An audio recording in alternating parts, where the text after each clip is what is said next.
For today's lecture, we're going to be looking at Chapter 7 of the text concerning defense attorneys. The guaranteed right to counsel established in the Constitution was practically implemented after the Gideon versus Wainwright decision, but the availability of counsel under what circumstances has changed over time. Originally, with the Gideon versus Wainwright decision, it was only for individuals facing felony charges.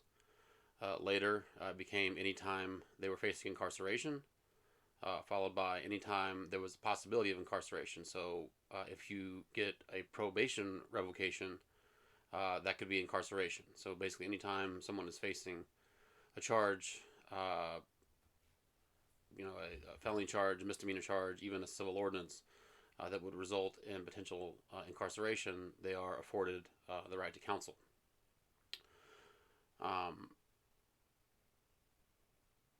The main point is that only so you can request if you are under arrest and you request either to have your defense attorney present, or to have one provided for you if you are in an indigent state to the point where you can't afford one. Basically, all police interrogations and questioning has to cease, and they cannot have any further questioning, really too much any communication beyond that point. Some of the issues associated with defense attorneys, the first, the issue of ineffective counsel, which is a grounds for an appeal, a matter of law that you did not receive effective counsel during the trial. There is a very high bar for this, that the attorney has to have done something observably, measurably incompetent. That bar is lowered in death penalty cases, just because of the seriousness of those cases. They should be handled by professionals when matters of death are in play. So there is, even in those cases, it still has to be something fairly egregious for a judge to overrule a jury conviction or acquittal based on ineffective counsel. Also, the issue of self-representation. The saying is that the lawyer that represents himself has a fool for a client, basically meaning not to do it. Typically, if someone is the defendant in a case, they're very close to what's happened, excuse me, and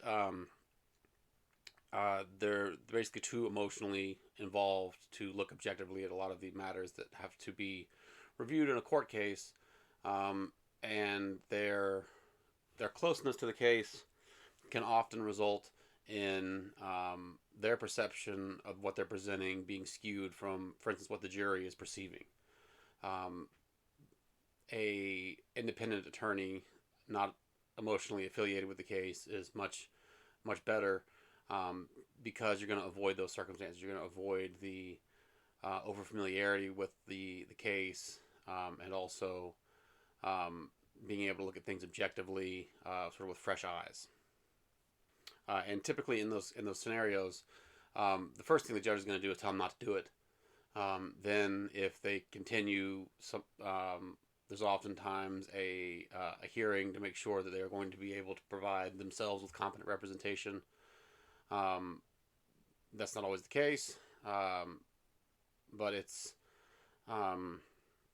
just something that has sort of a formality, to make sure that it's not just a person with diminished mental capacity trying to that doesn't understand the trial process.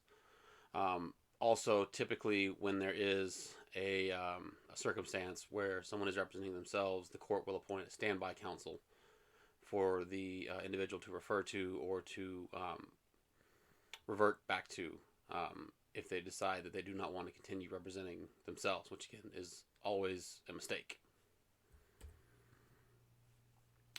So we've talked about the different actors in the courtroom work group and what their role is. Defense attorneys have the least power, the least influence on what happens in the court proceedings. And because of that, their place in the work group is more fragile than the judge or the prosecutor.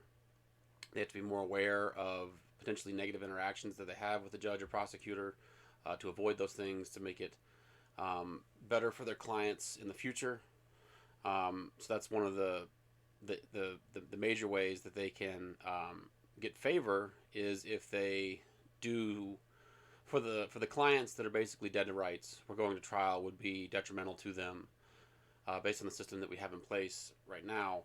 Um, for the attorneys that seek a plea deal in those cases and move the assembly line process forward, they can sometimes receive favorable outcomes for their clients in the future in a case that's not as cut and dry, where maybe there's a little more gray area in terms of who did what to win and who was a victim. What all the little things that can come up in a court proceeding. Um, Sometimes defense attorneys can bank the goodwill that they've done, by moving the system along, as opposed to taking actions that would uh, slow the system down. Um, it's uh, more important for defense attorneys, in terms of their status, as to where they went to law school. Prosecutors are more, there's a fair amount of availability for positions in prosecutors' offices across the country. Not necessarily district attorneys, but assistant district attorneys, lower level, entry level positions in those businesses. But going into private practice is very competitive, and where you went to law school can play heavily in where you're able to obtain employment, which is then going to directly influence what sort of salary you can command over the course of a year, how quickly that can rise, in the first few years that you work. To that point, the environment matters as well. Where are you practicing? Are you practicing somewhere that's doing a lot of criminal cases or tax laws or corporate attorneys, corporate filings, things like that? So those two things combine to sort of dictate um, the level of professional success, uh, when you're measuring it based on monetary gain. So when we're looking at defense attorneys, that's oftentimes one of the things that they're categorized by. What sort of comfort level the different groups have, and the attorneys that go to the prestigious universities, that then get jobs at prestigious firms, are the ones that are going to make more money. The ones that go to online school and start out by themselves are going to struggle. And so you have that dichotomy, that stratification, of individuals in this field. Another issue that comes up with the defense attorneys is, to that point of, um, if you can't afford an attorney, one will be provided for you in the Miranda warning. The providing of counsel for indigent defendants is different, depending on what sort of resources the jurisdiction has. In the most financially strapped areas, the places where they're not going to have their own public defender's office, you're going to have an assigned counsel system where a list of available attorneys will provide services for indigent defendants based on the needs that come up. If you want to practice law in that area, that's just sort of the price of doing business in some of those places. So again, sort of keeping the system moving. It could be a contract system where the local government has contracted out to a law firm or a group of law firms to handle all the cases. So they deal with them as they come up. In areas where they have more of a need for a system, they create a public defender system. And as we've seen in the documentary Gideon's Army, it doesn't take necessarily that big of a jurisdiction, Clayton County, Hall County, and Gainesville, to require a public defender's office, dedicated public defender's office. So again, we've seen them as very underpaid, overworked individuals, and it is a very difficult part of the that stratification of attorneys because they're very low paid relative to private attorneys that work in prestigious firms, sometimes making 10, 20 times what a public defender makes in a year.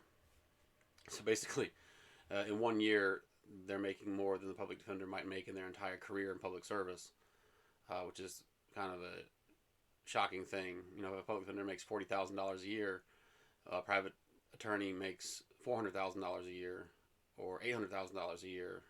That's kind of a big gap. Again, that alone highlights a lot of the issues that were brought up in the documentary in terms of underpaid, overworked public defenders. But they're a very important aspect of the system, and they basically keep the system running. Without them, you would have again hundreds of more cases, thousands of more cases in some jurisdictions, having to be handled by attorneys that are not as equipped with the assembly line process. Again, for defendants that are clearly guilty and looking to just move past what's happening to them, move past the situation and accept the punishment. For those individuals, they need the public defender's office, the system that we have in place with the massive amounts of petty crimes that we bring people before the court for. The system would grind to a halt without public defenders. Again, another thing that we talked about, the various actors in the courtroom work group, is the ethical considerations that have to be made. Defense attorneys probably have the most to deal with. Their job is the most sort of nebulous in what they're supposed to do in any given situation. The main thing is to represent the interests of their clients above all else, to look out for their clients, listen to the client's input, but also know when to tell them when to shut up. So it's a fine line to walk. Not to participate in any crimes. As a matter of fact, any participation in crimes results in a voiding of the attorney-client privilege. So if an attorney is participating in criminal activity with the client, there's no protection for that activity. Supposed to act promptly, not have long waits. Sometimes their clients are incarcerated, and they need to be have their cases handled as quickly as possible. To that point, they keep the client informed about developments in the case, changes, things that might be relevant to what's going on. Maintaining client confidentiality is also very important when it is applicable. So knowing that a third party in the room voids the privilege is important. To if someone is there with their, say someone comes into an attorney's office with their brother or their sister for sort of emotional support. They can't be party to any conversations had between the attorney and the client, or it would void the attorney-client privilege. And lastly, avoiding conflicts of interest and knowing when to recuse themselves from a case if there are conflicts of interest. If they have financial interests, or they've represented the other party in a matter, things like that, they shouldn't take the case, or if they're too familiar with the person that's involved in the situation. Those are grounds for defense attorneys sort of stepping back the same way that a judge would and saying that I can't be a part of this case, I'm too familiar with it, and they need to find someone else. Again, this is an overview of defense attorneys, their position, role in the courtroom work group, and the overall system.